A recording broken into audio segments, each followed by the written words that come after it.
Let's see here. All right, man. Good morning. Okay, there we go. All right, I got everything almost working this morning. Good morning, man. Live streaming here on Instagram Live, YouTube Live, and also Facebook Live. Tony C. Davis, good morning to you, man. Thanks so much for joining. This is the New Black Wall Street Book Club, broadcasting live every morning at 8 a.m. Eastern Standard Time. And this is a time where we look to get our mind right, change the way that we think, change our thoughts. Black folk do read. Man, you put it in the book, we absolutely will find it. We're going to be continuing along in the book Think and Grow Rich, Black Choice by Mr. Dennis Kimbro. If you give me just a second, I've got a couple places here. I got to hit this like button, that share button, and let people know that we're here. Hopefully you do the same. Where am I at? Am I on? Okay, I think I got the Facebook thing going. Yep, got it going. Just got to hit the share button. Tony C. Davis, man, when you guys connect, let me know where you're connecting from, what city, what state. I always love to know just how far we may be reaching in our broadcast. So I really appreciate that, guys. We're into chapter number 1. We're going to be finishing up chapter number 1 by tomorrow, which is called The Inner Space, the Final Frontier. And today is a very special day because we're actually going to be getting into a little history. We're going to be talking about the life of A.G. Gaston, and also the life of a man named Ronnie Lefloure. So in just a second, when I get through hitting this share button, we'll get this thing going, man. Today's episode is sponsored by ERGJ Black Bazaar. It's the Afrocentric marketplace. Did very well over the past weekend by letting people know that we do have Afrocentric shower curtains and things like that. I'll share with you some of the authentic African dashikis that they do offer as well. Donto Williams up in the house, man. Thanks so much for joining. That they do have as well. You guys can go over to www.ergjblackbazaar. Again, that's www.ergjblackbazaar.com to support, right? Keep this thing going, to support, to show that, yeah, you do love to read. You do love to make that thing go and grow as well. Okay, so I've done my due diligence, man. Hit that like button, that share button, let people know that we're here. If you're on any one of the platforms, Instagram Live, YouTube Live, Facebook Live, you want to make sure that you follow or like or whatever the page so that you can be notified when we do go live. We do plan to do this every day, 8 a.m. Eastern Standard Time, every day. Now, the reason why that's so important, because what I found is that as we become more consistent in that which we do, as you think about anything, if I think about any type of success, that success normally happens on a consistent day-by-day basis. As I just think about YouTube, for example. When I think about all these creators of content and them building up their following and having impact on massive amounts of people, it's something that they're doing every day. They drop a video every day. So that's what I want to encourage you to do. If you are, building a business or you are broadcasting a message, man, make sure that you send a message out every day in some type of way. It doesn't necessarily have to be video. It could be you would blog or whatever.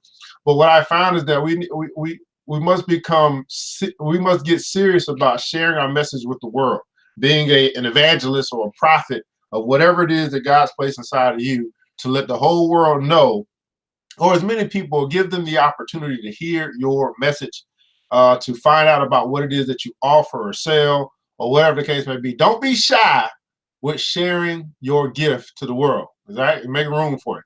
Anyway, this is New Black Wall Street Book Club. Again, the book that we're going through is Think and Grow Rich, Black Choice, by Dennis Kimbro.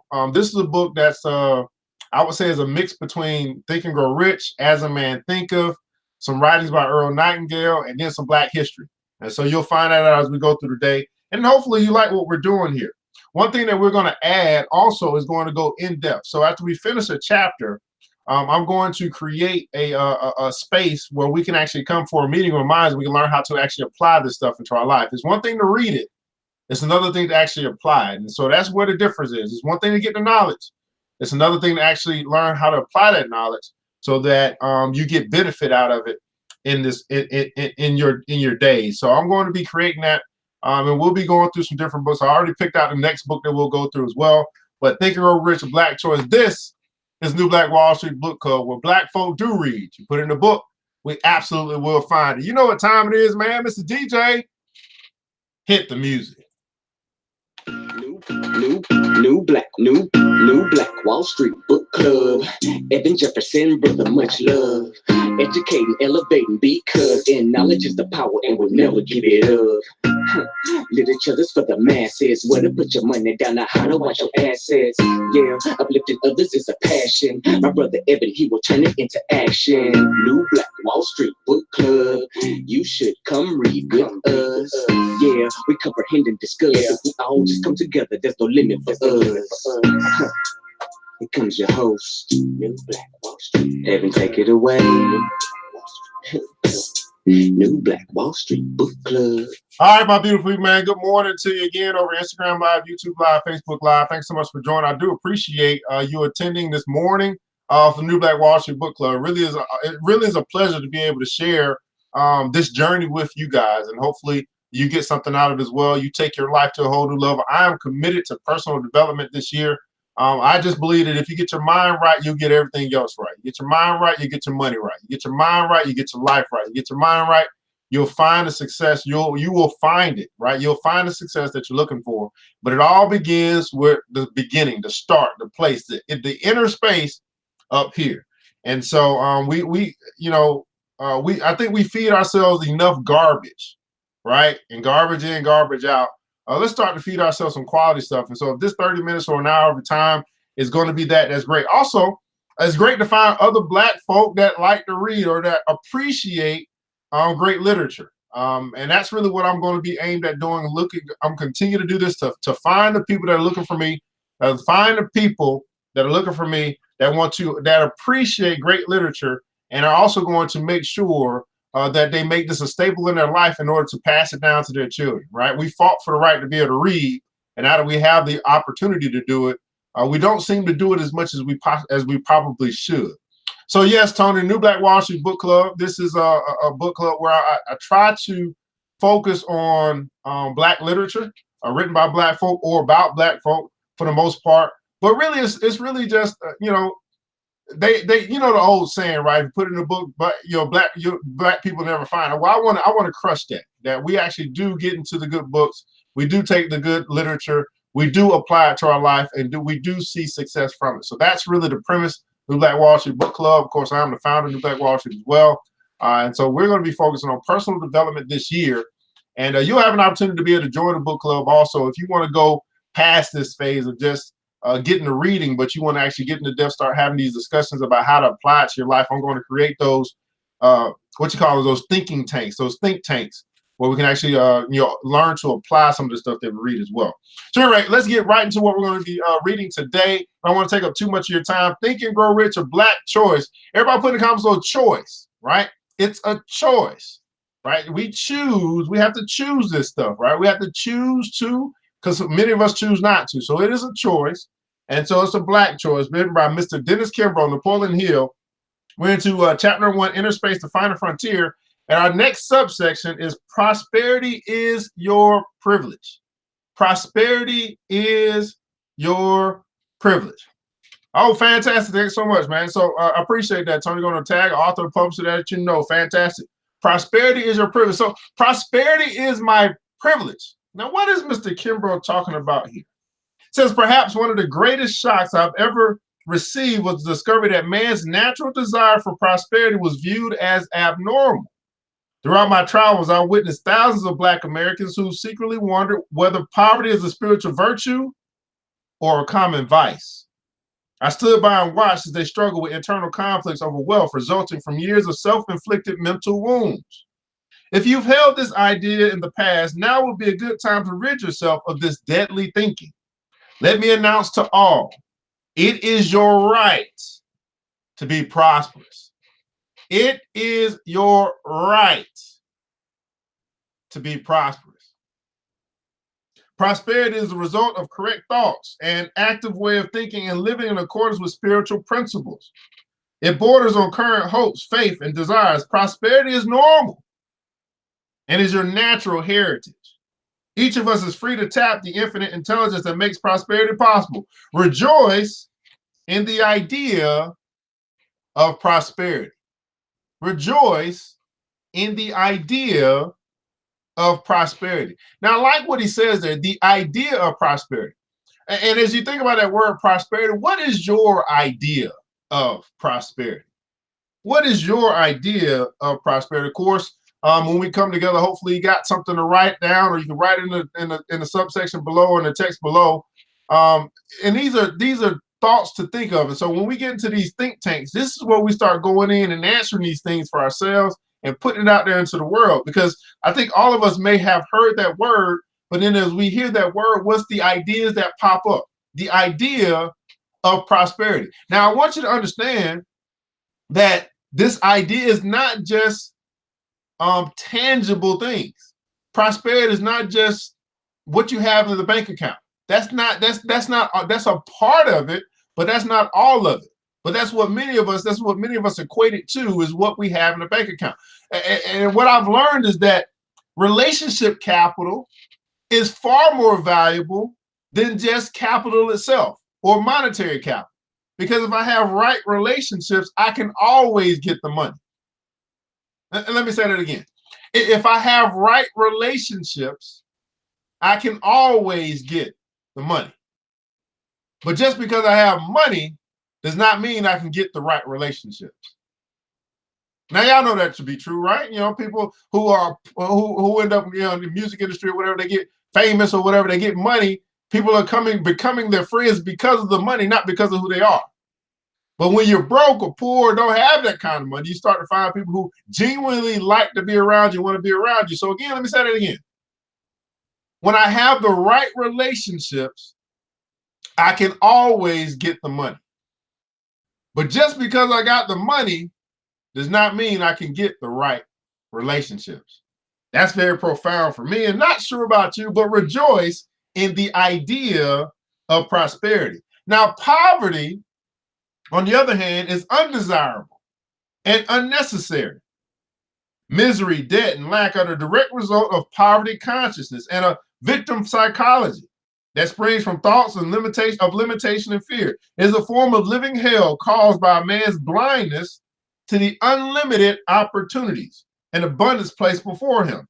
In a country such as ours, where riches abound in every conceivable form, you should erase any thoughts that see virtue in either lack or want.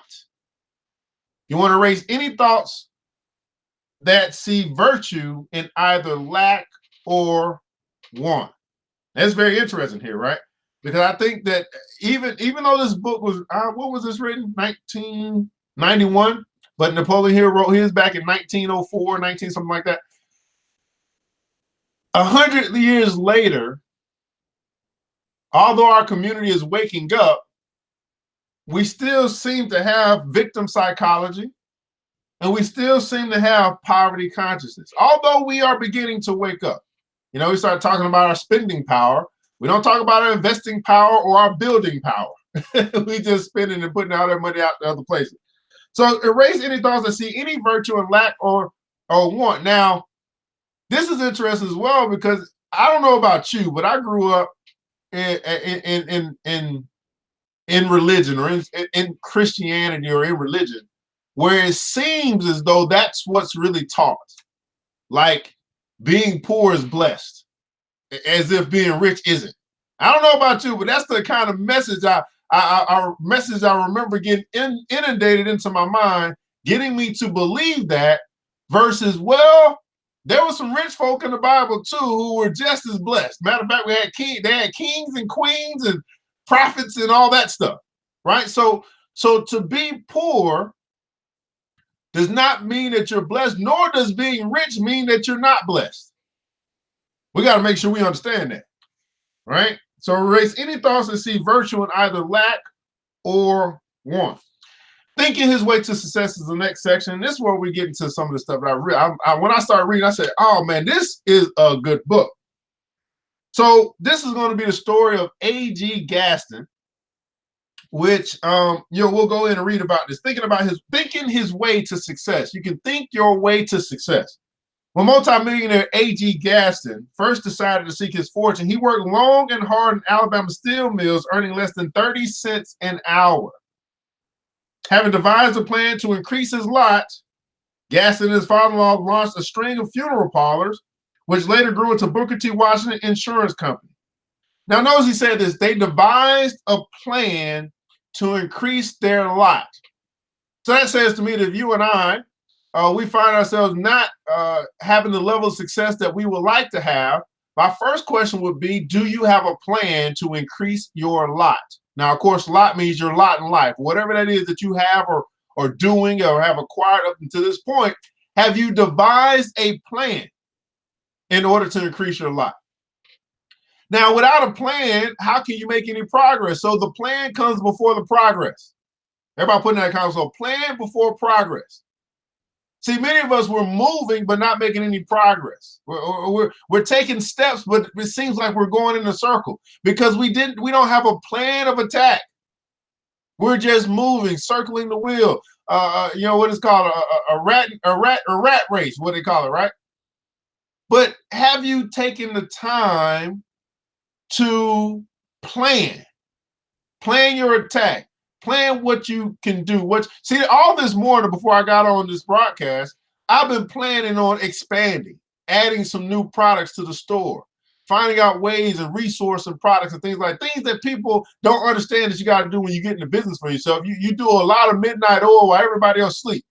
I've been planning on how to implement or how to execute that, how to bring it about, what needs to happen in order to do the customization and bring something new to the marketplace. Well, not new, but new in a sense.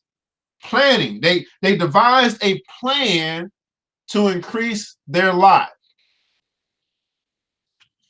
Their modest enterprise eventually became the hub of a network of businesses that would rocket Gaston's holding to an estimated $40 million.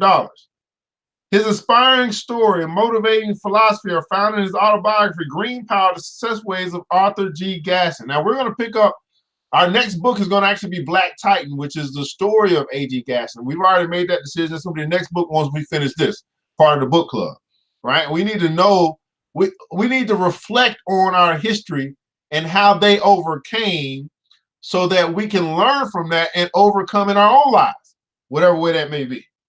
Gaston riches were first embedded within the depths of his subconscious, what Napoleon Hill termed a success consciousness. Gaston elaborated, I gave serious consideration to what I was going to do in my life. I wanted to be rich. So I thought, how does a poor Black man acquire wealth? Simple, by providing a useful service. Everybody put in the console, useful service. By providing a useful service. See, money, or the exchange of money is nothing more than the exchange of value for value. So the exchange of money comes down to the service that's provided or rendered.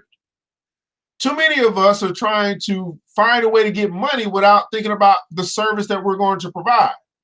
But as you think about the service that you provide and you provide it at an exceptional level, then you'll see very easily that your increase, that your money, that the income, the revenue that you generate becomes more and more. Now it takes time, right? Because first people have to recognize your service. So you have to provide the service, and then now you get recognition for the service that you provide, and now you get word of mouth for that service, and now you got more and more people coming to get served by you or your company or your ministry or whatever it is. It doesn't even have to be for profit, it could be nonprofit.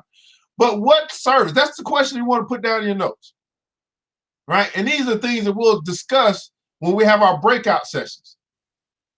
What service are you providing, or what service do you plan to provide in order to increase your lot? So think about it. First, they had to devise a plan, right, to increase their lot, to increase their revenue, to get out from going from poor to wealthy.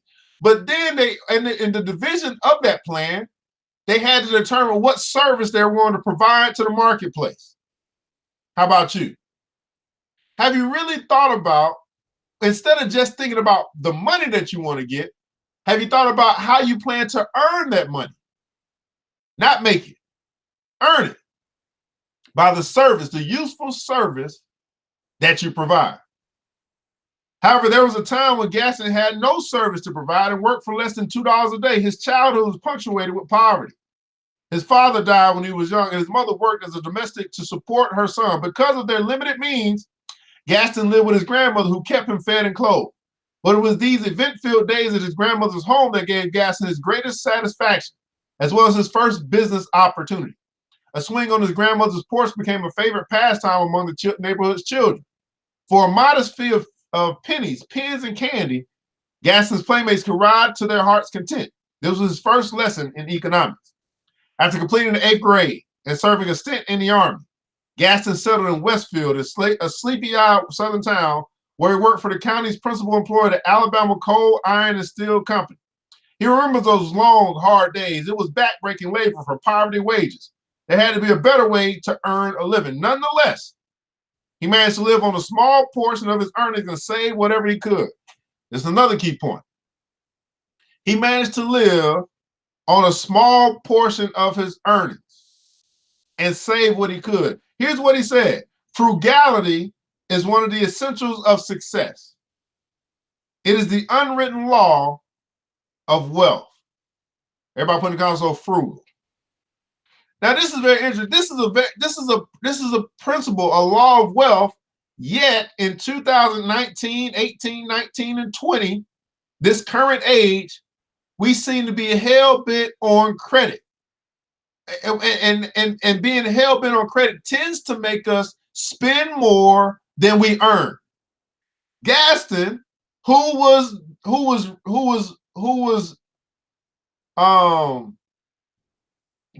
who was in poverty, who was raised in poverty, learned about money. And although he didn't make much, not as much as many of us are making today, and when you compare the compensation scale, although he didn't earn much, he learned this principle of wealth, that being frugal is one of the essentials of success, of financial success. To not spend more than he earns, to live on less than he makes. But for some reason, we have missed this, and we continue to over leverage this thing called debt, which I believe is going to be the catalyst for the next great recession. Too many people spending more than they earn, looking rich while being in debt. Feeling like you're wealthy while you owe everybody else is not a sustainable way to live. But yet in 2018, 2019, this has been one of the greatest, I believe, hoaxes that has been spread amongst American people, period. That you can live beyond your means and you can sustain that way. Eventually it will crumble. Just like it did in 2001, just like it did in 2008.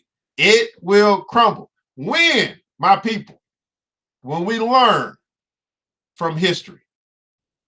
Let me say that again. When will we learn from history? This statement was a symbol of Gaston's idea to supplement his tiny income. He sold peanuts and loaned a portion of his earnings to the less thrifty co-workers. So he had another stream of income, and from that, he then became a lender. Isn't this interesting? Back in whatever year this was, I don't know the year. We're going to find out the year when we get to read about A.G. Gaston. But he went from poor to wealthy by implementing principles of wealth, becoming a lender while making very little money.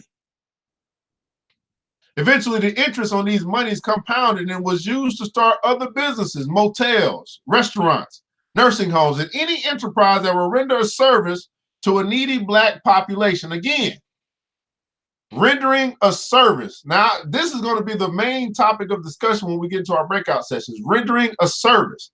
What service are you providing to the marketplace to increase your lot, to make more money, to bring in more revenue? Provide more service, make more money. That is the key. That is the formula. To provide the necessary manpower for his ventures, Gaston created the Booker T. Washington Business College, which today is fully accredited and supplies highly trained graduates for various positions in business and government throughout the nation. A.G. Gaston employed the secret to overcoming poverty and moving mountains. By directing and channeling his thoughts, Gaston realized his greatest gift, thinking. Gaston realized his greatest gift, thinking. Here's my question to you this morning. New Black Wall Street Book Club. How much time do you set aside every day to simply think? To find the solutions to your problems, because the solutions are already within you. To think, to turn off the TV, to get away from the radio, to remove social media for a specific time where you can simply think, collect your thoughts. This is why I keep talking about get a journal, right? I do have journals to sell. You can go to Black Bazaar, pick you up an Afrocentric journal. We do have journals to sell so that you can actually collect your thoughts. How many guys have had great ideas, but they have just slipped away because you haven't taken time to collect your thoughts? A lot of the answers to our problems are already within us, but we simply don't do what Mr. Gaston has done and realize our greatest gift, which is thinking. See, all this morning, for the past 3 hours, I've been thinking. And I've been taking those thoughts, and then I've been acting on those thoughts. And then I hope that the realization of those fruits, of those seeds of my labor, will turn into fruit. Now, I do it in the morning because it get busy. you get busy with other people and other things, but man, at the night and the morning, great time for me to simply think. There's a way to provide against the onslaught of poverty, he said, is the recognition of the power of the mind. Everybody put it also power of the mind. It's the power of the mind. Gaston substituted higher thoughts of abundance for his earlier restrictive thinking, which resulted in lack. Subsequently, he altered the direction of his life. A.G. Gaston knew that the most powerful forces in the universe are unseen, the silent forces of thought. The silent forces of thought. What's going on? Clay Haytor said, "You keep a journal beside the bed, write the thoughts and the dreams." That's right. And so that's the section on thinking his way to success. And if A.G. Gaston could do it back in a day when he made 30 cents an hour working in the Alabama steel coal mines, then you and I can do it today. Right? It's a change in time, a change in the climate, but no change in principles. Principles remain, although seasons change. Next, we're going to talk about Ron Lefloure. You choose your thoughts. Everybody put it. So I have a choice. You choose your thoughts. And I think this is the greatest land to conquer, is the battlefield of the mind. To overcome all the things that are trying to inundate and take control of our mind, all of the propaganda that's being placed there to capture our attention, and actually have the power to choose our thoughts. He grew up on, oh, by the way, in case you're just joining, we're reading through Think and Grow Rich, A Black Choice, which is episode number 4. Think and Grow Rich, A Black Choice by Mr. Dennis Kimbro on the New Black Wall Street Book Club. He grew up under the worst conditions in a poor section of Detroit. He had little guidance except what he received from delinquent peers who, like himself, avoided school and used crime to support drug habits. He was first arrested at age 12, caught robbing a local grocery store. At age 15, he was again apprehended attempting another break-in. Later, as an adult, he was tried and convicted for his part in armed robbery of a neighborhood bar. While in jail, he was not a model prisoner. The moment he arrived at the state prison of Southern Michigan, he vowed to himself that the facility was not strong enough to hold him and immediately made plans to escape. In fact, he was so hard-bitten, he was placed in solitary confinement 3 times during his stay. It was after his 3rd stint in solitary that he received the advice that would later change his life. An inmate who had seen him play baseball in a prison yard admired his enormous gift. "You have talent," he told him. "A chance to make something of yourself. Don't blow it." And I think the same advice from this inmate is the same advice I want to give to you today. You have talent. A chance to make something of yourself. Don't blow it. Now, I don't know about you, but I can use this advice. I don't need to be blowing this talent that I've been given. The God-given gift that's been given to me, I don't need to blow it, don't want to blow it. And I needed somebody to say that to me this morning, that you have a chance to make something of yourself. Don't blow it. Everybody put it on, so don't blow it. Don't blow it. The young man had heard it all before, but this time it seemed different. some silent power within him caused him to take a good look at his life. He stepped back and took action. Look at that. He looked at his life. He said, this ain't going too well. And then he took action. Everybody put it on, so take action. It's one thing to think about it. It's another thing to act upon it. So something inspired him to consider his ways and then take action to do something different. He harnessed his aggressive behavior and adapted himself to prison rules. He became the most agreeable inmate at Southern Michigan. With his new resolution, his entire state of affairs began to reverse. Ron Lefloure had finally mastered his greatest enemy, himself. Ron Lefloure had finally mastered his greatest enemy, himself. Now, I don't know about you, but I've been really thinking about this as I've gone through the highs and the lows, especially during the low times. Like, what is this? Now I realize that I have to master myself. Master myself. See, for many of us, and I don't know about you, but I was raised being taught that the greatest enemy was the devil or Satan. I'm now coming to the understanding for myself that my greatest enemy is myself, or maybe the enemy within, or the devil that's within, or Satan that's within. Whatever you want to call it, I've come to the understanding that my enemy is not without. My enemy isn't somewhere down below or whatever, wherever it is that wherever it is people think places things are. What I've come to understand for myself is that my greatest enemy is myself, is the other side of me, the negative side of me, the procrastinating side of me. That's what I understand. That's been for me, right?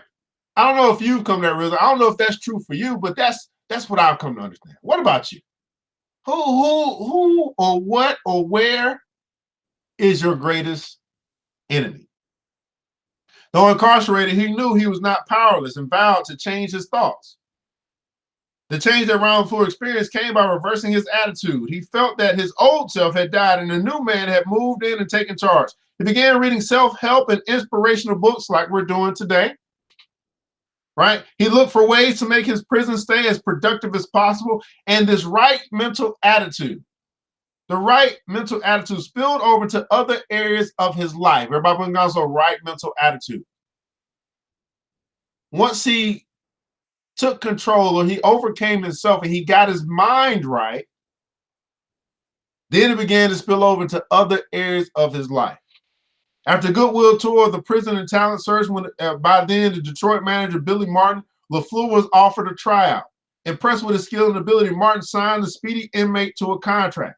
Less than a year later, Lefloure was a major leaguer playing center field for the Detroit Tigers. So he went from prison inmate to a major league baseball player. Now reflect for a moment. Here was a man at the bottom of the barrel, a convicted felon serving a lengthy prison sentence, but despite his wretched circumstances, he nevertheless managed to use his greatest gift. And more important, he decided to exercise it positively. And Lefloure could have easily said, Ron Lefloure could have easily said, I have no hope, no chance, no choice. I'm a convict. What can I possibly do? But he didn't. What he did say was, I do have power over my thoughts, and I choose to change my thinking. I choose to change. Everybody put that in the comments below. I choose to change. See, this is why this book called A Black Choice. We got to choose to change our thinking. From that moment, Ron Lefloure changed his life forever. He took a good look at the Ron Lefloure of the past and resolved to avoid the same appearance in the future. What is this power that Ron Lefloure possessed? What miracle turned the tide in his favor? It is the power of choice. As inhabitants of this earth, we all have the capacity to think. We all have the capacity to express our ideas and the capacity to choose our own thoughts. Here, according to the divine plan, we are given dominion. The creative process in life gives us the authority to direct the events that take place in our outer experiences. If we do not like the world that we have created for ourselves, or if we do not like our circumstances, we have been given the privilege of forging a new set of opportunities by choosing our thoughts.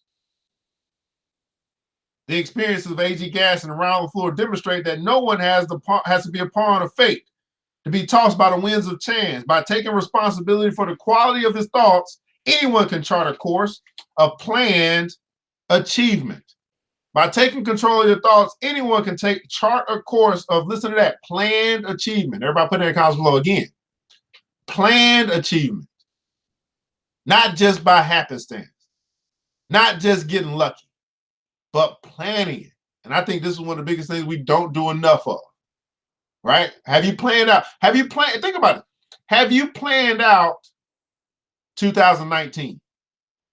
And if you can't go that far, have you planned out January? And if you can't go that far, have you planned out the first week of January? See, there's another idea that I came across, I think from Mr. Jim Rome. He said that finish the day before you start the day. Finish the week before you start the week. Finish the year before you start the year.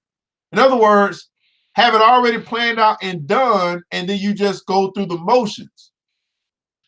Planned achievement. Have you planned out? How far have you planned out 2019? Now, for my business, and this could be for your business, this could be your personal life, whatever.